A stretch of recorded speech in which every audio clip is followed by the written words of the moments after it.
At a House Select Committee hearing on July 23rd, Ranking Member Krishnamoorthi talks about how China competes with other countries. He showed examples of banned products to the former Prime Minister of Australia, Scott Morrison, and to the former Ambassador to Japan, Rahm Emanuel. This wine has been called freedom wine. And Prime Minister Morrison, you helped Australia sell a lot of freedom wine, right? I remember Secretary Pompeo sent me a picture with a very similar bottle at the time. And yeah, look, at some point, China was going to tire of drinking Wuhan Pinot, I think, and was going to go back to the better product. Well, what's really fascinating about this is that Taiwan actually coined the term freedom wine. Yeah. And what's fascinating is that when you and I visited Taiwan last year, they served freedom wine at the lunch.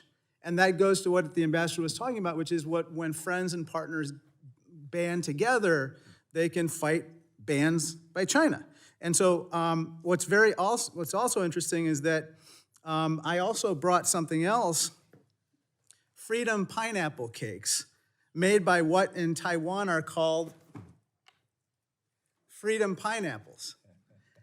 This is because after CCP banned Australian wine, you guessed it, they banned Taiwan's pineapples. And Ambassador Emanuel, after this ban in Japan, sales of Taiwan's pineapples went bananas. I want to turn to my next topic. In my opening, I mentioned that China dominates rare earths. In contrast, we only have one rare earth mine in the entire US.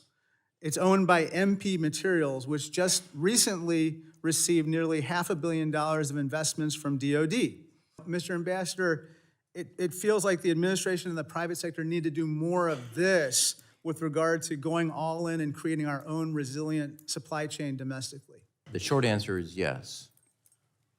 I have advocated this before, and I think we as a country, and the National Security Council does this, they issue at the beginning of every term a strategic review of the challenges.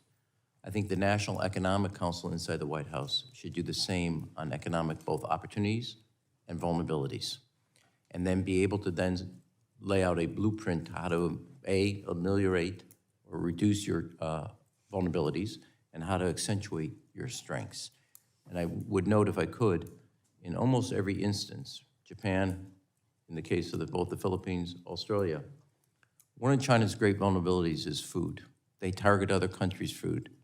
That is a strategic opportunity given their psychological and economic vulnerability as it relates to sourcing food product for 1.5 billion people. For more clips like this, stay tuned to Congress Clips, and thanks for watching.